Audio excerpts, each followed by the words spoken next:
Good morning, viewers, and welcome to Market Insights. I am Lavina Emma, and it's a beautiful day in the city of Lagos, reporting live from Sook News Television. This morning, we will discuss Nigeria's economy, specifically the International Monetary Fund's growth projection for 2025. Now, you might be thinking, why should I care about the IMF and their predictions? Well, let me break it down. The International Monetary Fund is like a global economic watchdog. They keep a close eye on countries' economies, and their projections can influence investor confidence, currency exchange rates, and even government policies. So what's the IMF saying about Nigeria in 2025? Well, they have released their latest forecast, and it's a mixed bag. The International Monetary Fund has projected that Nigeria's economy is to expand by 3.2% in the coming year, which is next year, while inflation is estimated to drop to 25% in the same year. The fund, in its recently published World Economic Outlook, WEO, projected a global economic growth in 2025 to remain unchanged at 3.2% from 2024. So according to the IMF, GDP growth in 2024 will stay at 2.9%, a downgrade compared to its projection in July of this year. Well, you also know that Nigeria's economy is in the first and second quarter of the year, that's this year, grew by 2.98% and 3.19% respectively, amid a surge in inflation and a further depreciation of the naira. So what does all this mean to the average Nigerian? Well, a growing economy can lead to more job opportunities, increased income, improved standard of living, and amongst other great things for our citizens. However, it is important to remember that these benefits are not guaranteed. The challenges facing our economy need to be addressed to ensure that the growth projection becomes a reality. So we'll explore these challenges in more detail and also the potential solutions. Furthermore, we'll also hear from an expert who can provide their insights into the Nigerian economy as a whole and also the future prospects of this economy. So join us after the break for this informative discussion.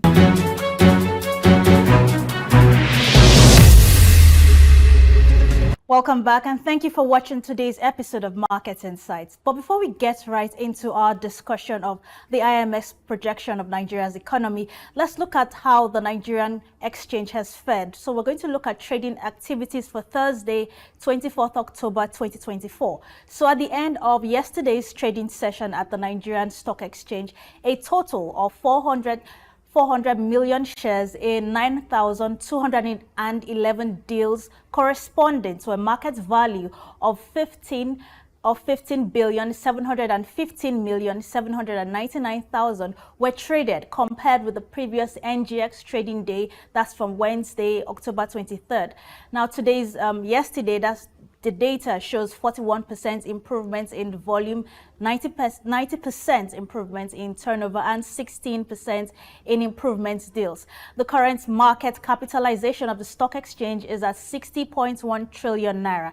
In the aggregate, that's 122 NGX listed equities participated in trading, ending with 28 gainers and 19 losers. Access Holding led the gainers with 9.95% share price appreciation, closing at 22.10 per share, followed by Academy Press at 9.79%, UPDC at 8.9%, and Cornerstone Insurance Company at 7.6%. On the losing side, Royal Exchange came out last with an end-of-day depreciation at 9.72%, and 0.65 naira per share, followed by the International Breweries at 6.24%, Livestock Feeds at 6.06%, and Wapik Insurance at 5.94%. United Bank for Africa recorded the highest volume of 58.4 million traded shares, followed by J. Paul Gold and Ventures at 35.1 million, and Custodian and Allied Insurance at 33.7 million, and Access Holding at 30.4 million. Regarding the performance of the NGX market indices, the benchmark for the all-share index climbed to 0.53 points, that's 0.25%, to close at 99,189, a 1-week gain of 1.13%, and a 4-week gain of 0.2%, and an overall year-to-date gain of 32.65%. Other remarkable indices that topped were the NGX top 30 index at 0.36%, amongst others. So that's our reports for the Nigerian exchange for this week that just ended today. But we can't talk about Friday because trading activities are still taking place at the Nigerian exchange.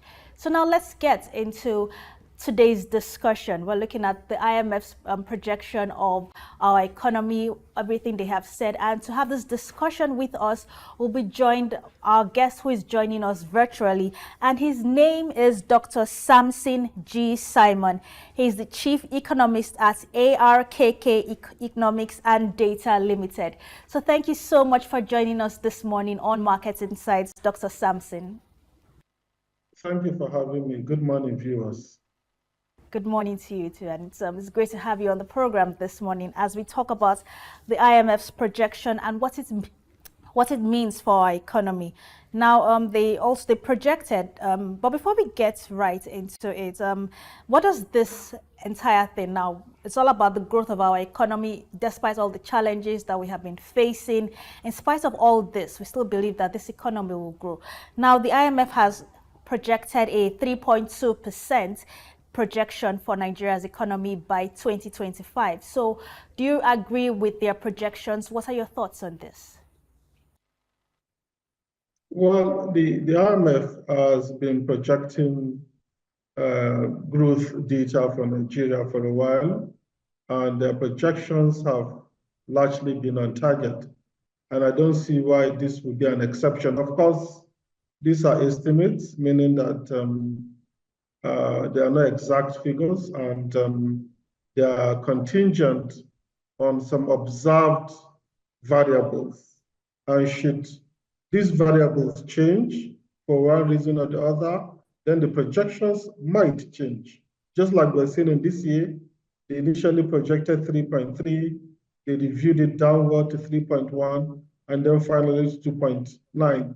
And they gave reasons for the downward reviews, because whatever conclusion you're drawing is based on a premise. And should that premise change, then there's nothing to be embarrassed about changing the conclusion that you have drawn before.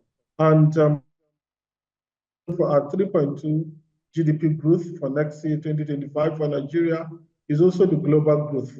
So Nigeria is punching at the global level, in the sense that we are performing in a region that on the average for the global economy. But when you compare us, when you juxtapose our performance with our peers on the African continent, we tend to be punching below our weight. And there's a need to stimulate this economic growth for Nigeria, because we're a country of more than 200 million people, and our inflation is growing quickly. So there is a need for us to stimulate growth as much as possible so that this population can be taken care of the way they deserve. Okay, now you mentioned there's a need for us to stimulate growth. So what can we do as the country? What would you advise our government to do to stimulate growth in our economy? The primary problem, we have a lot of structural rigidities. We have a lot of structural challenges within the Nigerian economy. And as long as we don't change this, as long as we don't fix that, then our economic problems may likely persist.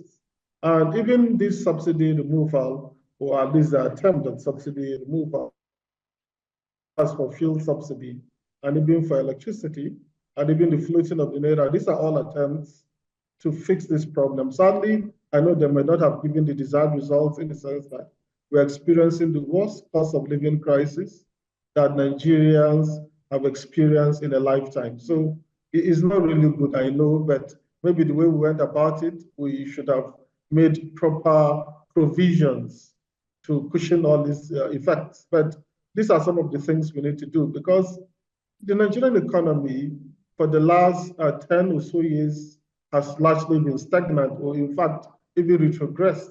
We know the size of our GDP this year. We know the size it was last year. We know what it was in 2022. So things are not actually leaking up. And there's a need for us to ensure that we change the structure of the Nigerian economy. Our dependence on oil has proven to be an albatross around our neck. And there's a need for us to find alternative foreign exchange earners, because foreign exchange earning has been a challenge for us. By the way, oil and gas is responsible for almost 100% of our merchandise export. So this is not sustainable. There's a need to stimulate other aspects of exports, but more especially non-oil export. And this can be done because our MSMEs are punching below their weight too. How are they punching below their weight? They contribute almost 50% to GDP, but their contribution to export is in single digit. If you compare that with China, where the MSMEs their contribution to export is more than their contribution to GDP. That means there's a problem. We need to encourage, we need to provide credit schemes. We need to provide avenues for these MSMEs to be able to export. But the larger problem is that we don't even produce some of these items enough for domestic consumption, let alone for export. So there is a need to work on the stimulation of production. And how do you stimulate production? Make Nigeria the easiest place to do business. Thankfully, Dr. Oluwale was appointed as the Minister of Trade and Investment. She worked on PEPEC to ease doing business in Nigeria. I think that's very important for us. If we succeed at that, that will stimulate growth, that will stimulate export, but it goes beyond the rhetoric. And it's not just, it goes without saying that talk is cheap. So we need action, we need results. That's a very true sentence, that we definitely need action and we need to see results. We can't be talking all the time. Now, I'm looking at what the IMF projected. Now, do you think the International Monetary Fund understands the peculiarities of this country with by projecting a growth rate of 3.7% in 2025? The IMF has a lot of authorities. They have a lot of big wigs on the economy, but I think there is a need for them to work alongside local experts. I mean Nigerian experts that are based in Nigeria, that are part of the Nigerian economy. They really understand all the nuances of the Nigerian economy. And some of their recommendations, some of their neoliberal economic recommendations might not actually be suitable for us. And that's why Nigerians are complaining of pains. The cost of living is just unbearable. Even for people that are gainfully employed, they're struggling, let alone for the masses of people that hardly even have anything. So I think while we want to free up resources to provide better education, better healthcare, infrastructure, and so on, there's a need also to give this a human face. And sadly, some of these recommendations do not have a human face, because the way Nigerians, the entire country, the entire population is thrown under the bus, that doesn't augur well. So there's a need for them to really be on ground.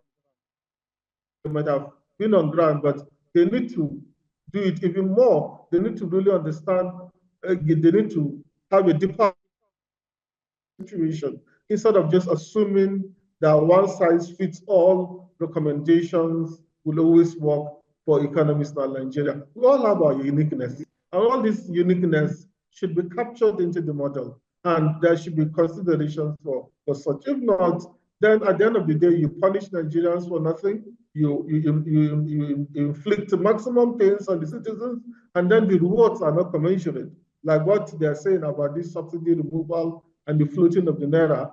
I know there are some good sides, and they're expecting more or even better results subsequently. But in reality, if you look at the cost by far outweighs the benefit. So it's a Pyrrhic victory. There is not victory that you have inflicted so much pains on Nigerians. And what's the benefit? Next to nothing, at least compared to the pains. Yeah. Well, looking at the policies the government is rolling out, I believe we are optimistic that definitely there will be some improvements. But before we start talking about that, let's speak about inflation now. The IMF expects inflation to decline to 25% next year, and regarding maybe between the first quarter to the fourth quarter. But given our current economic climate with the macroeconomic shocks, do you see 25% as a practicable figure? Well, I think 25% is doable. We're doing 32.7 now. And as we go, if some of these policies, whether it's around the removal of fuel subsidy or electricity consumption subsidy, or even the floating of the naira, we're hopeful that their impact will soon abate. And when they abate, then there's a chance that inflation will likely come down. But one thing we fail to understand is that food inflation has been the major challenge. And I think next to nothing has been done about agriculture. We have not fixed agriculture. I think that's something we tend to forget, or the IMF might not have priced that in. Well, there's a lot that needs to be done, because if you look at the headline inflation, it's fueled mainly by food inflation. And what exactly, I'm not saying that we have not done anything, but if we are going to be frank, nothing that has been done that actually moves the needle to fix agriculture. So for the other components, things will get better eventually by next year, unless another shock comes along. But for the food aspect, which is the major challenge, what have you done around the food sector or insecurity around it? So a lot of work needs to go into this. It's not just by fiat that you declare that inflation will come down from 30-something% headline inflation now, 32.7, and then by 2025, which is next year, it will be 25%. So there's a lot of work that needs to be put into that. And I believe the central bank looked at the trajectory, and that's a projection they're making. But shocks can happen, and this might likely be disrupted. But I think what the authorities should do is to pleasantly surprise us and even outperform what the IMF might have projected. Okay, yes, I think that's very key. Definitely, we need to, or our leaders here need to outperform what the IMF has projected. Now, looking at the peculiarities of Nigeria and all the challenges which you have mentioned now, these international organizations recommend adopting tighter monetary policies. So, do you think adopting a tighter monetary policy will stabilize our country's economy? Well, in monetary economics, the father of monetary economics, Milton Friedman, has his quote, and I'm going to state it. It states that inflation always and everywhere is a monetary phenomenon, in the sense that it is produced early, can be produced early by more rapid increase in the quantity of money than in output. And if you look at it, the tight monetary policy that the current central bank has embarked upon has really not reduced the money supply. So there's a disconnect somewhere. Normally, when you hike interest rates in normative economics, normally when you hike interest rates, money supply should reduce. I know there is a lag. When you hike, it may not immediately give you the results, but we have been hiking for a while. But what we're seeing, instead of money supply to reduce, we're seeing unprecedented levels of money supply. So there's a disconnect somewhere. And I think one of the reasons for that is because the fiscal authorities and the monetary authorities are not working in consonance. They're working at cross purposes. So you cannot be having an expansionary fiscal policy while you're embarking on contractionary monetary policy. You have to work in tandem. So I think that's a key factor. The fiscal side should make the monetary side outweigh if we really need to see results. So just hiking interest rates alone so far has not given us the desired results. I know some people say, all right, our inflation is non-monetary in nature, but the fact still remains that inflation is always a monetary phenomenon. So there's it's largely a monetary phenomenon. Other factors may exacerbate it, yes. And the evidence is there that the money supply keeps increasing. So that's to tell me that there's a problem somewhere, there's a disconnect somewhere. And the monetary authorities need to go back to the drawing board and find out where this disconnect is. Because when you're hiking interest rates for this long, and then you're not seeing results in terms of money supply and ultimately inflation, there's a problem somewhere. Yeah, that's very true. So putting this two side by side, do you think our government needs to work on both the fiscal policy and our monetary policy just to ensure that there is some form of development going on in our country in addition to helping businesses that also want to grow?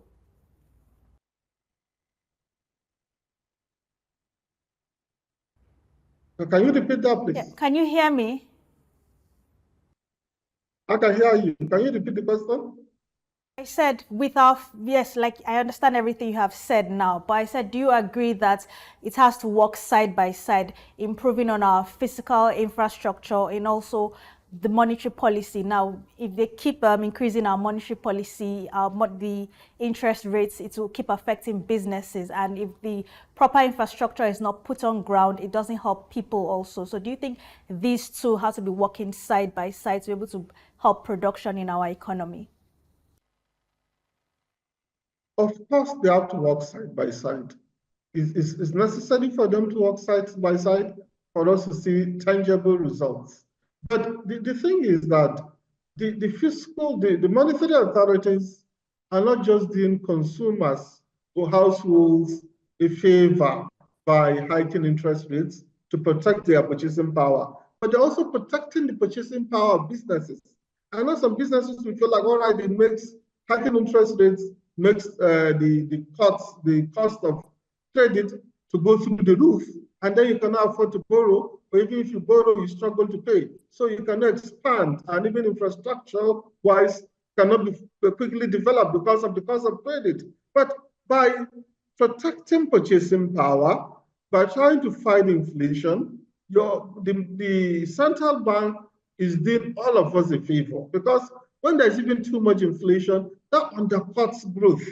So there's a need to tackle inflation. And I know it's a trade-off, because you have to choose between keeping inflation on target and easy money. That means cheaper money where the cost of the interest rate is lower. And for any central bank anywhere in the world, if you have to choose between hiking interest rates and making cost of credit dear, and then reducing interest rates so that there will be affordable credit for businesses and for infrastructure, they'll always choose the former.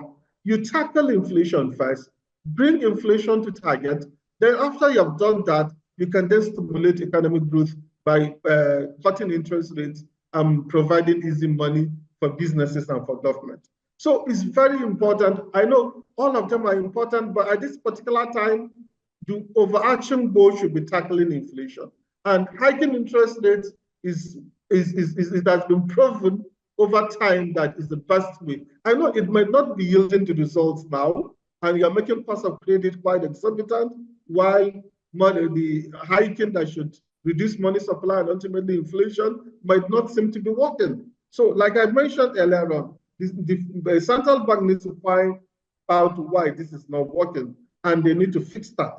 But saying that there should be easy money for businesses to expand and for infrastructure for government, because government also borrows. And when interest rates are lower, it's more affordable for the government to borrow. But the priority now should be tackling inflation. Yes, priority is tackling inflation right now. Okay, let me ask you this question now. Headline and food inflation are the main drivers that are essential to the well-being of our population now. So are we going to see the prices of these essentials come down with these projections from the IMF in order to alleviate the burden on the common man? Well, when inflation is down, then of course, it means the prices of different items, because inflation is about the overall economy. It's not limited to a particular commodity, to a particular service. It's for the entire economy. That's an average for all the items within the economy, whether goods, tangibles, or services which are non-tangible. So when inflation is decelerating, right? And it's coming down, and we're expecting it to come to as low as 25% headline inflation from the current level of 32.7. Of course, prices will come down. Whether it's around food or the core components of inflation, everything. I'm not saying that all the items will crash in prices or they'll come down in prices, but majority of them will see. And mind you, when you're talking about 25% inflation, it's not like deflation. It's not like prices will crash. It's just that the growth now in inflation is not going to be as fast as we're seeing so far. In the sense that now we're talking about 32.7 year on year. That means compared to the prices last year, the increase now will be 32.7 this year. So by next year, we're talking about 25. That means compared to prices this year, is now will be around 25% increase, like in 2025 compared to 2024. So the best effect might also play a role because we are coming from high inflationary environment. So if you have a inflation decelerating, the impact will largely be seen some more. So that's basically it. It's not like we suddenly see prices crash to the levels that we saw a few years ago. No, it's just that the rate at which they increase will be slower than this year from the projection of the IMF. Okay, let's take a break now. When we return, we're still going to discuss with Dr. Samson G. Simon about the IMF projections and what it means for our economy. So join us after the break.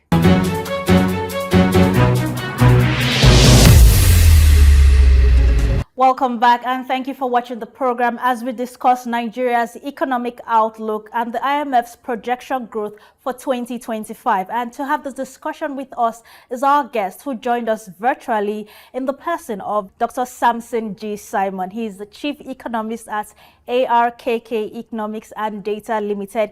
He's also a member of the Royal Economic Society and a member of Nigeria Economic Society and the American Economic Association. So thank you so much for joining us this morning, Dr. Samson.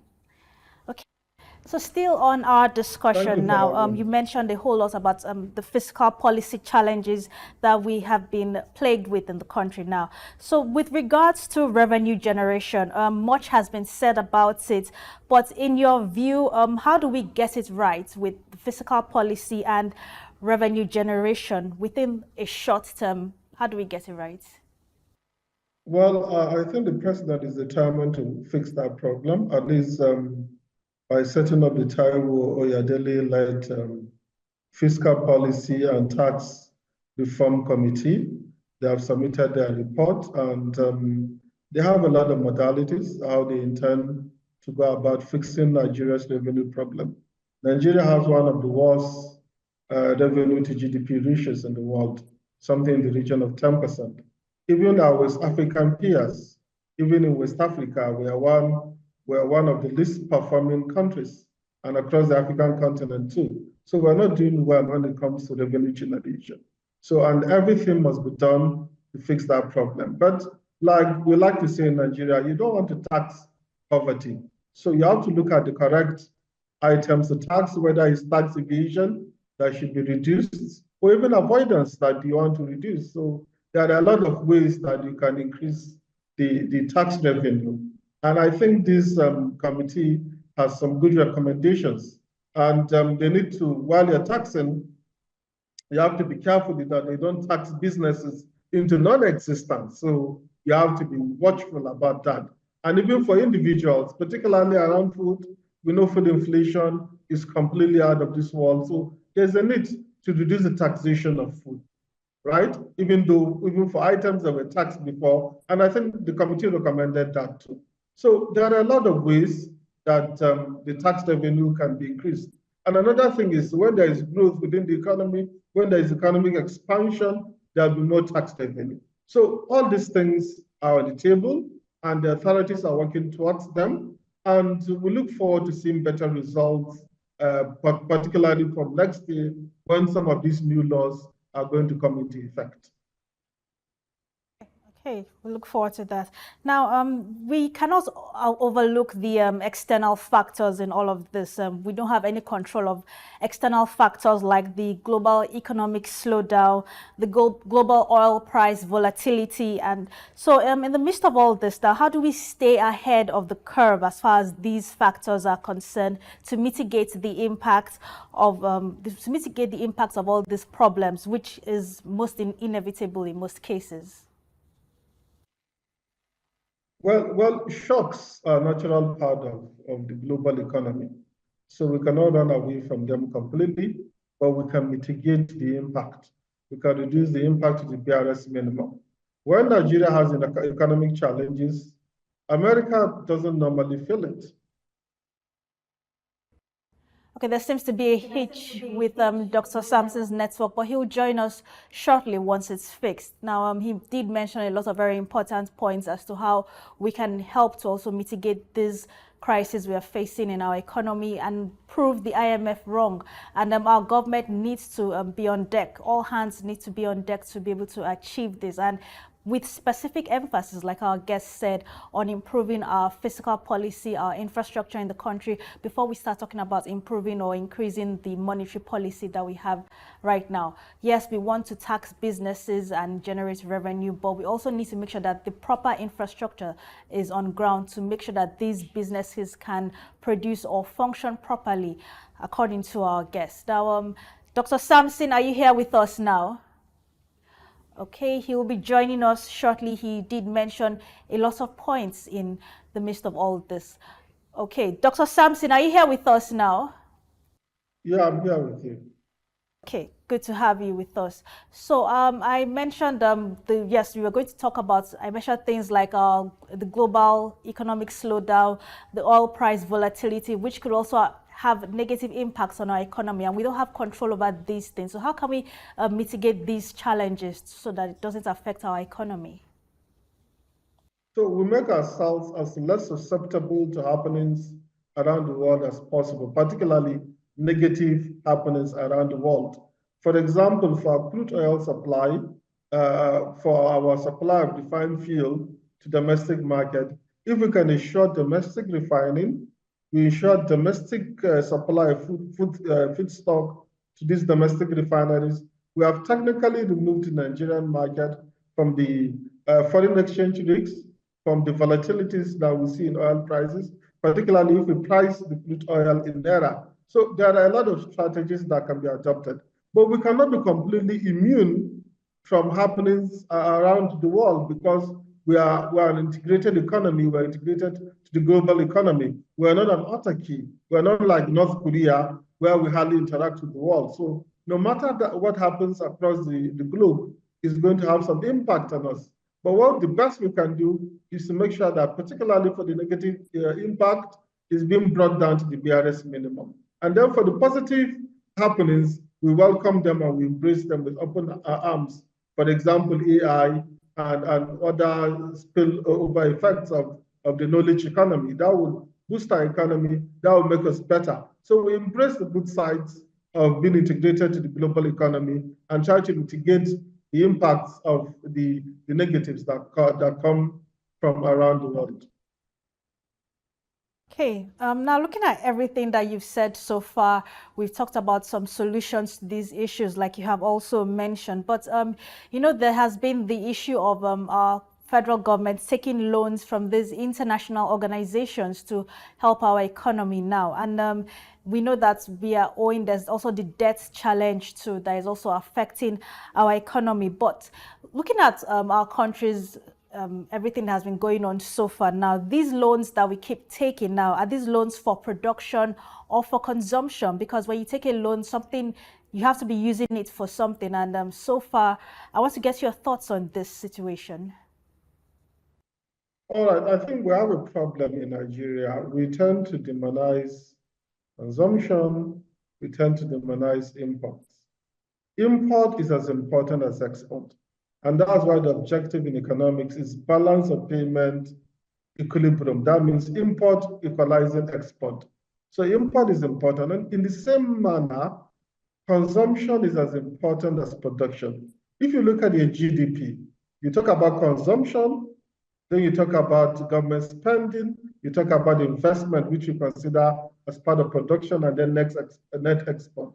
So I understand maybe the concerns will be if you borrow to consume, there is no way your borrowings can pay for themselves, which is perfectly understandable. So if you're borrowing, you should borrow in such a way that these borrowings are invested in good investments that can pay back the principal, pay back the interest, and even have something more at the end of the day. That's very important, because if you don't do it like that, then you may find yourself in a state of unsustainable debt overhang. And it's very important for us to borrow strictly for these reasons. Sadly, we have to borrow sometimes for consumption, and there's nothing wrong about that.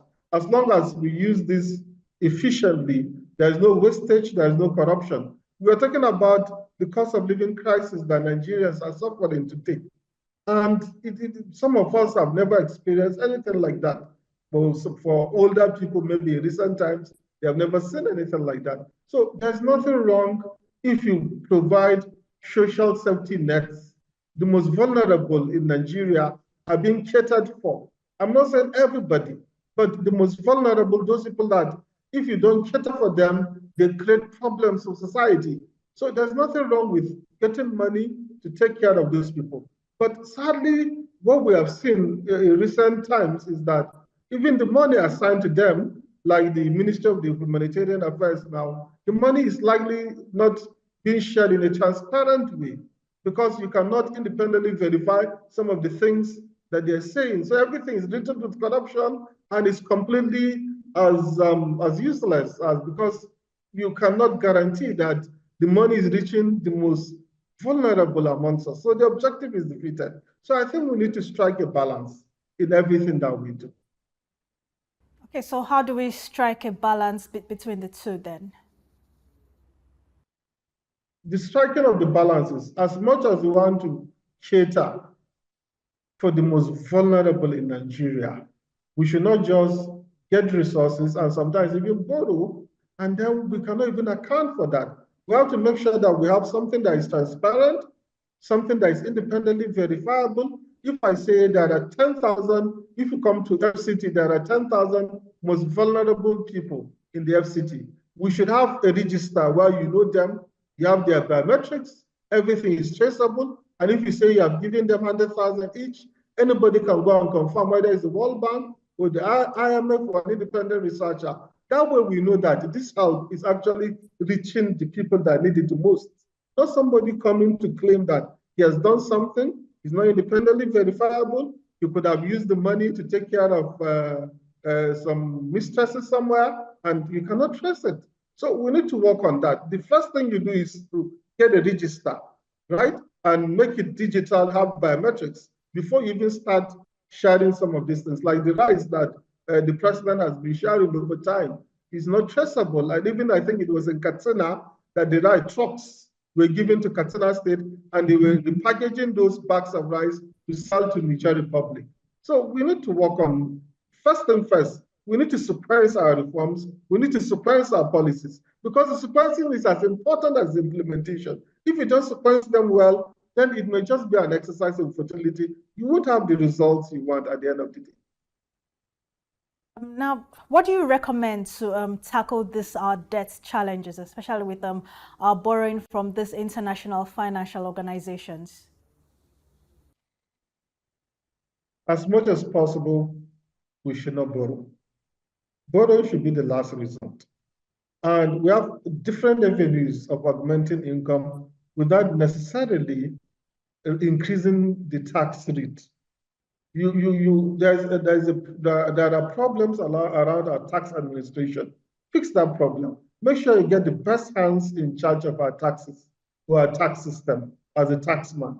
If you get the best people giving us the best results in terms of administration, going after tax defaulters, going after those people that evade taxes, going after those people that even avoid taxes, because even though avoidance is legal, you want to reduce it to the barest minimum. Not somebody taking advantage of the tax code for loopholes not to pay taxes. So we all need to pay taxes. You cannot run away from taxes because use these taxes to fix our roads, for infrastructure, for healthcare, and for so many other things.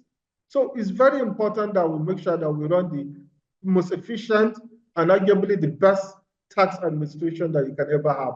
And then people should see that when they're paying for these taxes, that they can pinpoint to the things that these taxes are being used for. Because if people are not convinced that the money is used well, maybe they suspect that the money is being siphoned, they'll be more reluctant not to pay these taxes. But if they are seeing the results, they'll be more enthusiastic and they can encourage others to do the same thing. Okay, briefly, in a few words now, could you just share with us the IMF's growth projection? Yes, you have analyzed it very well, but do you think it will affect investor confidence in the Nigerian economy? Well, the growth rate for this year was reviewed twice, and all of them downwards. And the IMF made mention of two things for that: the agricultural sector and then the oil sector. And the oil sector is around insecurity, and then oil theft and vandalism of oil pipelines and infrastructure. Then for agriculture, you're talking about flooding. So this will definitely reduce investor confidence, but it's not something that is not fixable. If the authorities want it fixed, they will be sure that it is fixed. We need to increase our oil output. We need to increase oil production because our fiscal health largely depends on that. So we need to do everything humanly possible to fix that. And the IMF is cautioning us that in the first half of this year, we didn't do so well.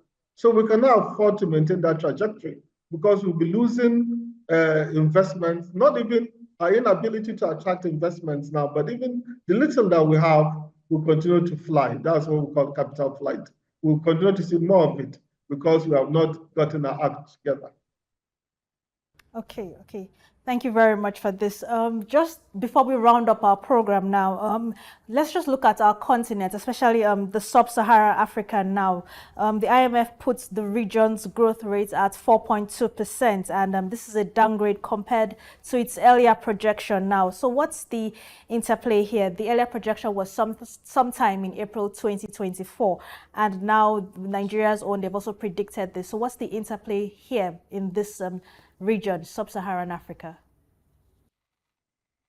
So the IMF attributed this mainly, they are not the only reasons, but the main reasons are the Nigerian economy not doing as well as they expected, particularly because of our oil industry and also the agricultural sector. And then in South Sudan, the economy has contracted by something in the region of a third, almost a third of the economy, between a quarter to a third of the economy has contracted. And then so many economies like the South African economy is struggling to experience growth. So most of these factors have contributed. And if you look at our GDP in real terms, when you adjust for inflation, you realize that the Nigerian economy has actually been on a downward spiral. So some of these factors contributed because we're still part of sub-Saharan Africa. So if some of us, the units are not doing well, then the entire ecosystem also will be affected. Thank you very much, Dr. Samson G. Simon, for sharing your thoughts on this issue of the IMF's projection on Nigeria's growth rate and also how it affects other countries within the African continent. Many thanks for sharing your insights, and we do hope you can join us again on Market Insights. Thank you. Thank you for having me. Money markets this morning, how we're looking at a particular currency, and that's the dollar, how the dollar selling rate has fared from Monday to Friday this week. So the official rate, that's the Central Bank of Nigeria rate, is what we're looking at. So on Monday, the selling rate of the dollar was 1,679 naira, and on Tuesday it reduced to 1,603 naira to $1, and on Wednesday it rose again to 1,633 naira to $1. On Thursday it increased further to 1,676 naira to $1, and on Friday it went down to 1,644 naira to $1. So that's a summary of the selling rate of the dollar. That's the Central Bank of Nigeria's selling rate of the dollar to the naira for this week from Monday to Friday. Many thanks for watching the program Market Insights, and I also want to thank our guest, Dr. Samson G. Simon, the Chief Economist at ARKK Economics, for sharing his insights into this issue of the IMF's projection. And like he advised, we need to improve on our physical infrastructure to ensure that we have continuous production and we are producing things that can boost our economy. Thank you so much for watching the program Market Insights. Do share your comments on all our social media platforms. I am your host, Lovina Emma. Do stay tuned to the news update on Sook News Television.